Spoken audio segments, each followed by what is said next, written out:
Thanks, Chip, and we've made Chip an honorary Aussie now that he's come down twice to Australia and spent a lot of time with us. First thing I want to make a statement on is what a different conversation Australia is having to what I'm hearing here. Our conversation has completely switched to hydrogen. It just basically in about a period of 6 months, everyone, and it wasn't government driven.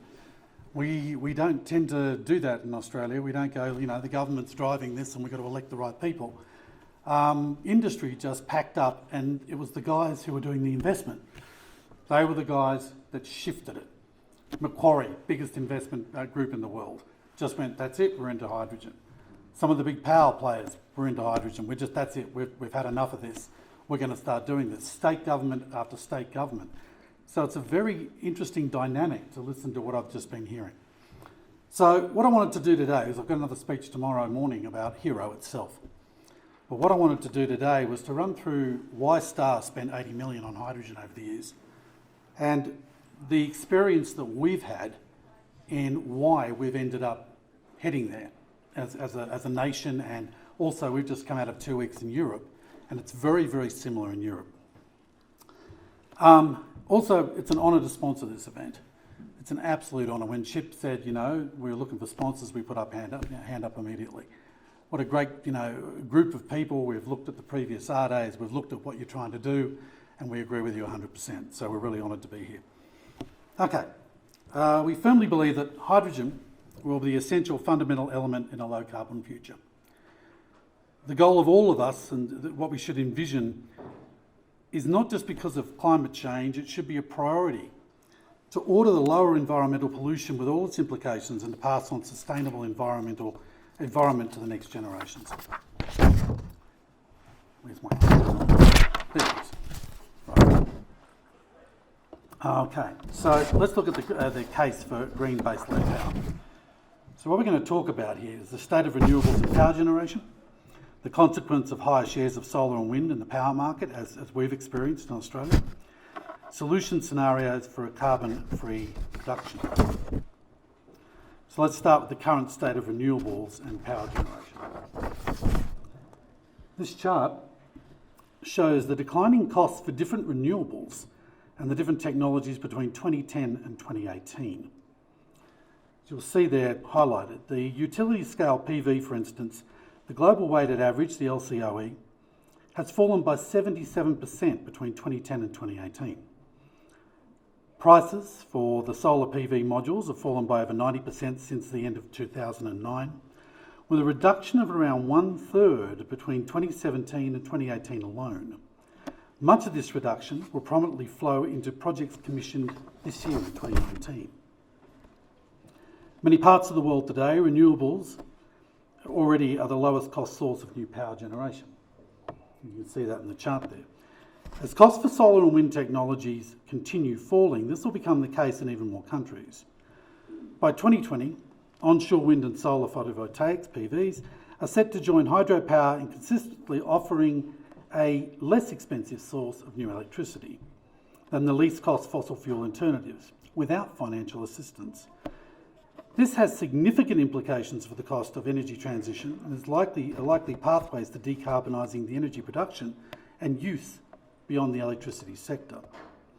Indeed, the declining and very low cost of electricity for solar PVs and onshore wind, as well as the cost reductions for concentrated solar power and offshore wind to 2020 and beyond, mean that renewable power is becoming competitive backbone of the global energy sector transformation.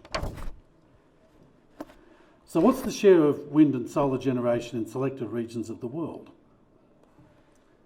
If you look here, 2017, Denmark and South Australia lead the pack.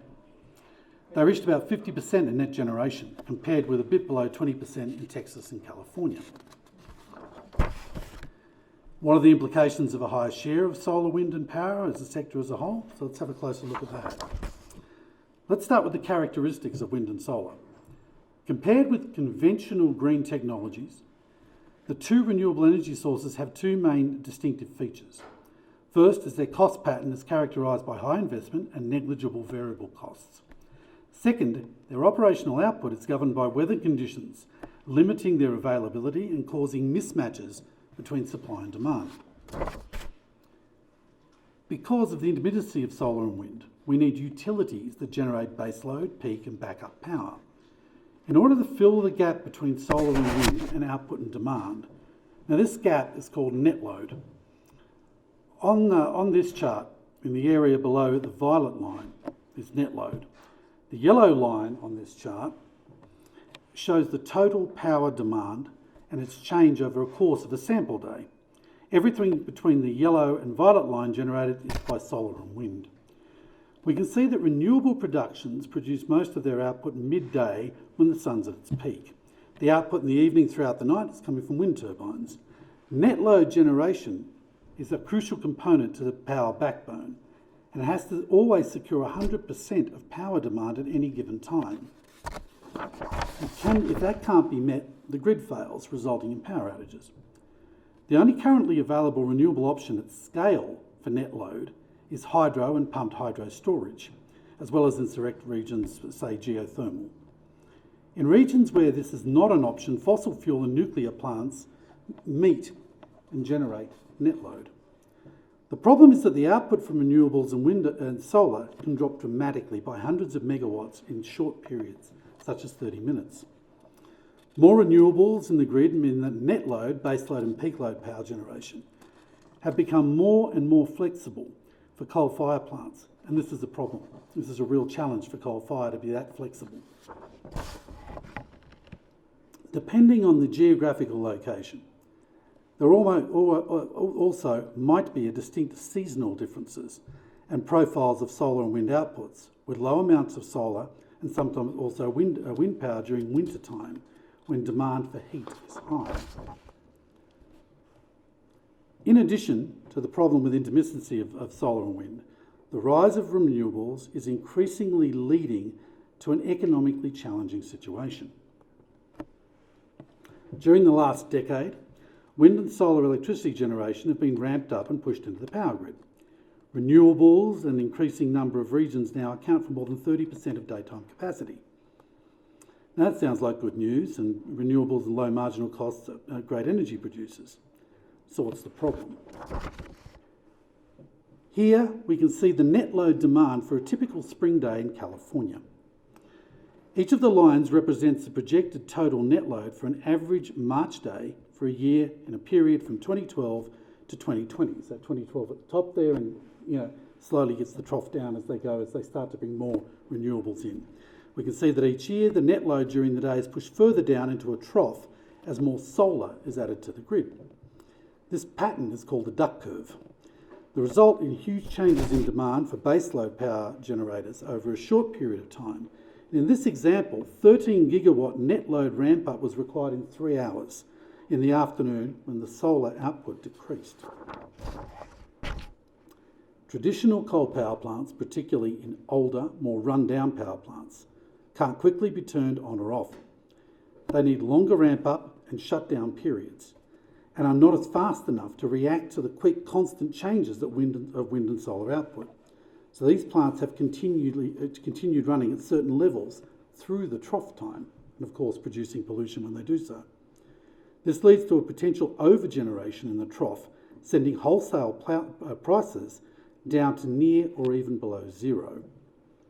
Wind and solar have in effect driven down the cost of daytime energy so far that they threaten to make reliable coal-fired power stations, which are essential at the moment for baseload power, unprofitable well in advance of their natural shelf life. Rising electrification in the transport sector, new data centres, the Internet of Things and others will lead to higher demands in baseload power in the foreseeable future. Ask any person under 50 in the street where they store their movies, pictures, corporate documents. It'll be on the cloud, in a data centre gobbling up power at rates unheard of a few years ago. Every application offers you cloud storage, antivirus software now, games, and I have a cooking app at home that offered me free storage. For governments and energy policy, this is a dilemma. So let's have a look at Australia, Japan and China and how they're planning to secure their baseload generation in the foreseeable future.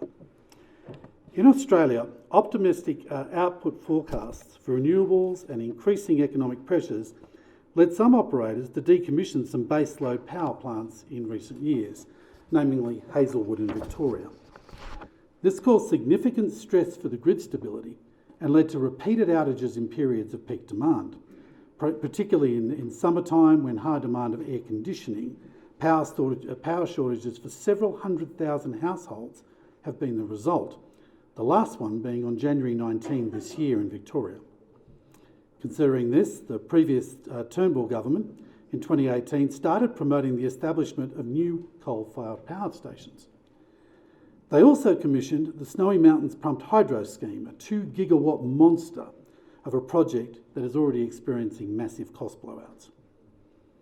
Japan is one of the most vocal proponents. Sorry, can you just grab me a water there, Matthias? Thank you. I keep getting told I have to drink more up here. Right. Japan is the most vocal proponent of hydrogen economy and green power. Despite this, it's fired up at least 8 new coal-fired power stations in the last 2 years.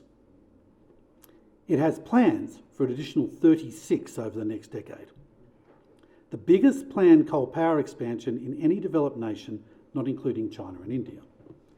Last month, its government took the key step of locking a national energy plan in that will have coal provide 26% of Japan's electricity in 2030. They abandoned the previous goal down to what they wanted to do was 10%. The reversal is partly a result of the 2011 disaster at Fukushima, which punctured public support for nuclear energy. Critics say the coal revival has an alarming implications, and they're right, for air pollution and Japan's ability to meet its pledge to cut greenhouse gas emissions, which account for 4% of the world's total. If all the planned coal power plants are built, it will be difficult for us to meet our emission reduction goals, said the Minister of Environment Nakagawa, and he noted this earlier this year. And in China, despite shutting old plants, mainly because pollution issues, new plants are more than replacing lost output, resulting in still rising power outputs from coal. So they're shutting down smaller, inefficient plants, and they're putting up plants 4 to 5 times the power and 4 to 5 times the pollution.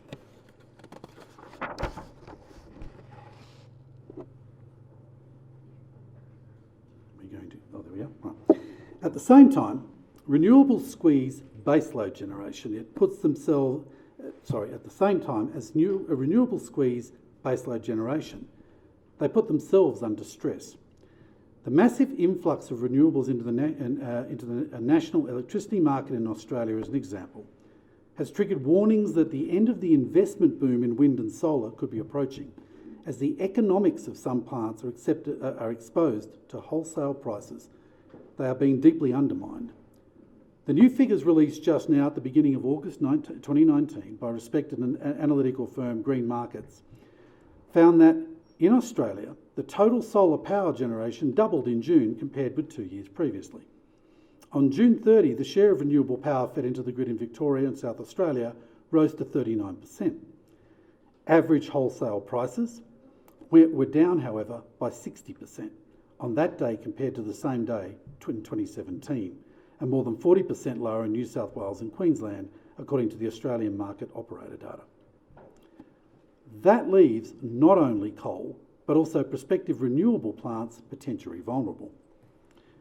Tristan Edis, Australian Green Market Director, expects zero or negative prices on the national energy market in Australia to become a lot more common in the next 12 months across states other than South Australia.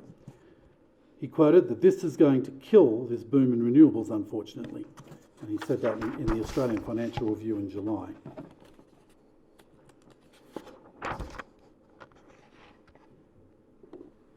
Okay.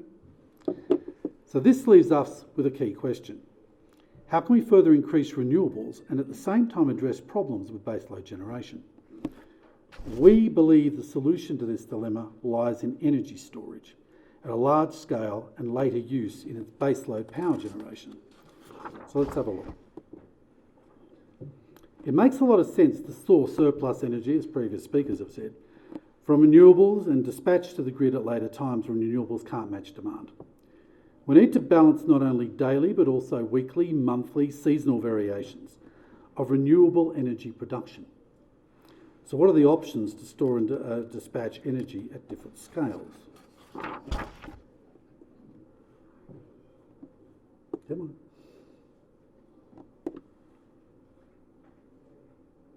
Can I get the next slide? There we go.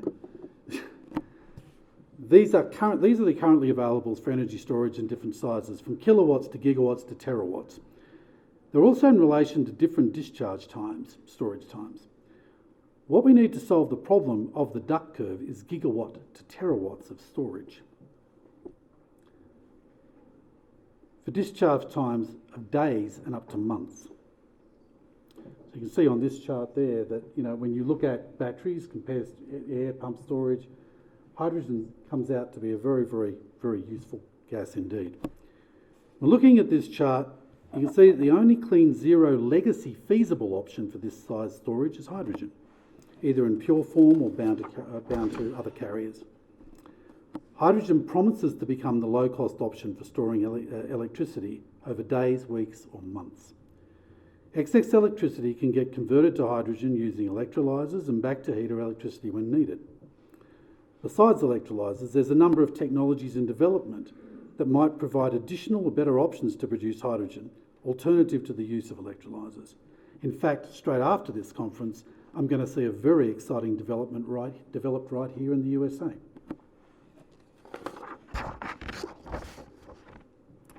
Without having the time shift application in mind, it might at first seem counterintuitive to use electricity to produce hydrogen and then produce electricity again. But the reality is, it's the same principle that's been used in pump storage hydro for decades. Low-cost excess electricity is used to pump water to high storage reservoirs and then converted back to electricity at times of high demand. Whilst the efficiencies look dodgy, the economics works. And despite the loss of energy in both steps of the conversion. In the same way, with even larger storage capacities, hydrogen can get generated and stored at times when the power supply exceeds demand and prices are low. The stored hydrogen can then get converted back into electricity when supply does not meet demand and the wholesale electricity is high. Hydrogen is extremely versatile. Depending on the need, hydrogen can be stored as pure hydrogen, pressurised or liquid. It can get bound to carrier substances like nitrogen to form ammonia, metal hydrides, or oils, for example, like toluene, which is a potential option for the use in transportation. It can be transported, distributed with trucks, ships or pipelines. It can be stored in tanks or caverns, as they do in Leeds in England, and Leeds is 60% hydrogen now, all their gas, everything else they're doing is hydrogen. And it can be used for many different applications in building heating, industry, transport, as looked at in this presentation, power generation. In the future, a low-carbon world, hydrogen can effectively enable the storage and the trade of wind and sunshine between different regions. Hydrogen generated in regions with abundant solar and wind resources, such as Australia or Latin America, can get exported to regions with high demand thousands of miles away. In this way, it replaces fossil fuels as a tradable energy commodity, and that is vital. The world energy commodity relies on energy movement to keep the balance of M1, M2 and M3 and the money cycles working. Hydrogen can also provide an additional way for countries and industries to store reserves of energy strategically in a highly electrified, low-carbon world, similar as is done in fossil fuel reserves today. Using hydrogen instead of carbon-containing fuels and energy, end users not only cut CO2 but reduces local air pollution by completely eliminating particulates, sulfur oxides, nitric oxides, ground-level ozones and other toxins, thus improving environmental and health outcomes. Urban air pollution and its related health impacts are now major drivers of energy policy decisions, and governments are clearly interested in ways of reducing pollution and fixing air quality. Many have talked about the transportation sector as acting as the enabler for the hydrogen economy. But we think using hydrogen for baseload power generation is faster and more impactful way to kickstart the carbon-free hydrogen economy and stop pollution and help mitigate climate change on a large scale and quickly. In essence, storing surplus energy and shifting it to times with unmatched demand has a price stabilising effect. It prevents prices from getting too low or negative in the times of high supply and prevents prices spiking too high in times of lower supply and high demand. It therefore can effectively counter the duck curve formation and allows for a further increase of solar and wind capabilities. These added capacities in solar and wind don't necessarily have to be connected to the grid either. Setting up solar and wind farms for dedicated and off-the-grid hydrogen production increases the load on the electrolyzers, which leads to better efficiencies and economies of production of hydrogen. Now, this has been demonstrated by the approval, just a few days ago, and the independent bank funding of a 15 gigawatt coal, wind and solar hydrogen park in Western Australia. Hydrogen production and storage on large scale can be utilised to replace fossil fuels in baseload and allow further decarbonisation of power generation. It can solve the economic distress provided by the duck curve. So how can hydrogen be effectively used in the production of baseload power? That's more of a topic for tomorrow's presentation. It'll show you how HERO's technology allows the conversion of existing fossil fuel plants to run on hydrogen and thus become free from pollution and CO2 greenhouse gas emissions. Converting existing plants allows them to extend their lifetime and prevent standard assets. And in total, we're talking about $1 trillion worth of infrastructure that people currently want to throw away. HERO can not only be used to convert existing coal plants, but can also run at high efficiencies in new plants, preferably using closed-loop gas turbines running with supercritical CO2 or helium, as Siemens is developing in Europe. The goal is the complete decarbonisation of the grid. With dedication, it can be done in the near future, fast enough to still meet the CO2 criteria set out by COP21 in Paris. We are convinced this can be done. So in closing, before a few questions, let me premiere our latest short animation here live at AREDAY and let you see what we're planning to do. We powered our economies with steam turbines driven by burning coal. We've thrived on the black stuff. But today, it's clear something's got to give. While powering our progress, coal-fired energy has polluted our environment. Advances in science mean we know better, and we can do better. But if we shut coal down, what comes next? Some fear closing coal power plants will cost jobs and hurt the economy. Wind and solar aren't predictable enough to fill the generation gap. We need to find a balance, predictable power without the pollution. Enter HERO, the Hydrogen Energy Release Optimizer. It's a source of clean, dependable and safe power, making it a perfect substitute for coal in traditional power plants. By keeping the turbines turning, minus the burning, HERO will breathe new life into existing power plants. Fueled by green hydrogen made from renewables like solar and wind, it creates a bridge between the old and new power generation that solves our energy crisis. HERO means a faster, cheaper transition to a smarter energy future, a more resilient economy and a healthier community. It protects livelihoods while preserving our environment for future generations. Limitless power, zero emissions, that's our HERO.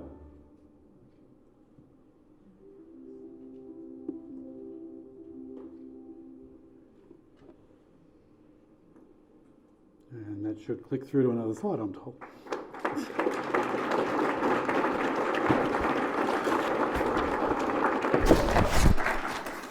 So, ladies and gentlemen, I've still got some time here, I think, so I'm happy to take questions, and then tomorrow morning I'll be telling you a lot more about what HERO is and how it works. So happy to take some questions. Gentleman at the back there. Mike.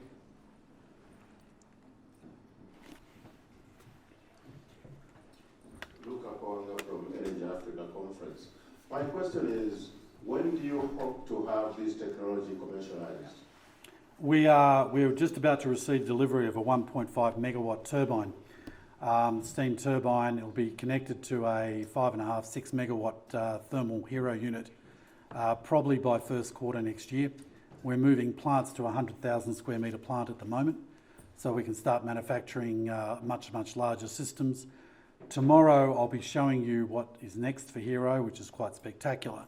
I would suggest probably 2021, 2022, we will be in a plant. Hero can be built very economically with current technology very fast. So, we're going to be moving as quickly as we can to start fixing these problems. As General Clark pointed out, we're in a mess. And it definitely means we have to move, and that's what we're doing in this company. We have made an absolute demand on our staff, on our scientists, and we're hiring more people.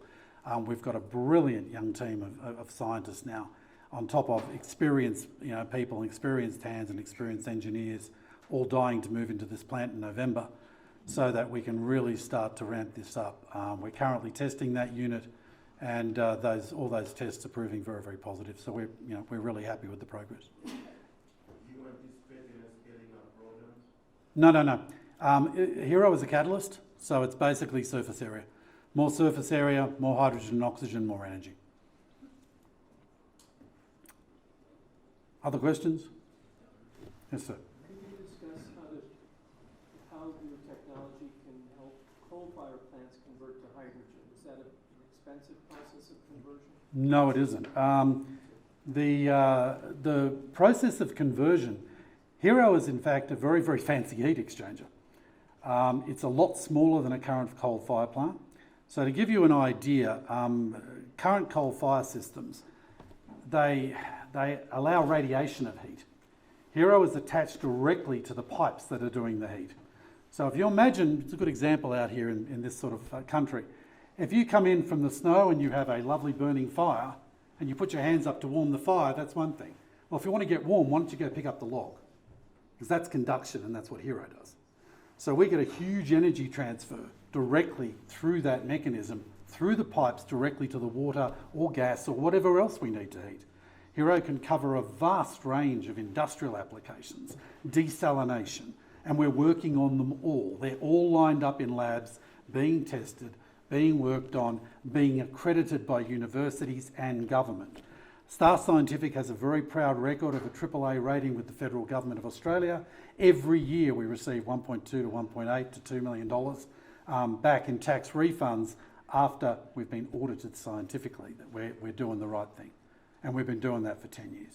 To help China achieve the Paris Accord goals, could you license someday this technology to China for conversion? Let me tell you, China's an interesting one. China's initial issues are not necessarily power generation. China's initial issues are actually lignite burning district heating. The issue you have in China, when we all saw the Olympics and there were shots of the Australian swimmers standing up at the pool and you couldn't see them at the other end of the pool because of all the pollution, that's district heating systems. What they do is effectively build 4 or 5 apartments and they put an unfiltered brown coal lignite burning little district heater in the middle of them, and they just run it flat tack, and that's it. It just runs flat out, and you end up with this massive amount of pollution that sits in the region that Beijing sits in. Unfortunately, it's not them that get the worst of it. It's the valleys next door. There's a great program on Netflix, if you haven't caught it, on pollution in China, focusing on a couple of families and how sick their children get. These are 2-3-year-olds, and how many of the children have to be sent away from this village because of these damn district heaters. Now, for Hero, district heating's a piece of cake. We've been attending the D4 District Heating Summit in Denmark every year. We send our top scientists. They're in discussions with them at the moment, and that's one of our projects that we're working on. Anyone else? You're based in Australia. What are the particular special political or market barriers and opportunities of this in the U.S. as compared to Australia or other countries? I don't think there are barriers in the US. One of the interesting things with Hero is we actually make it profitable to go zero emission. And that's one of the keys to this thing. I've never believed gluing yourself to a pavement or, screaming about, climate change is necessarily going to do much.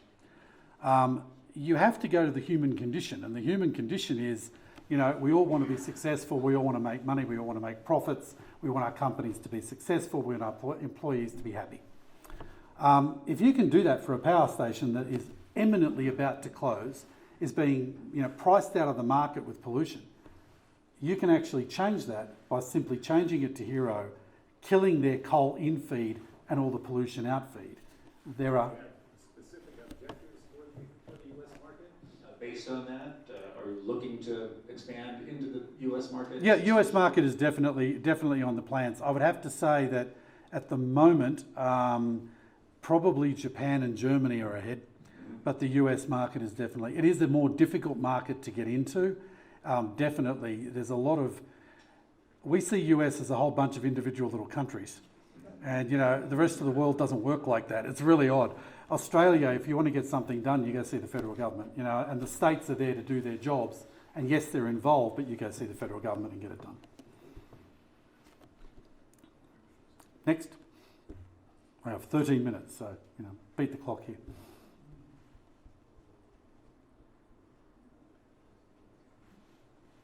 No? Okay, should we move on to the next speaker then, Chip, and keep the night moving? Yep, okay.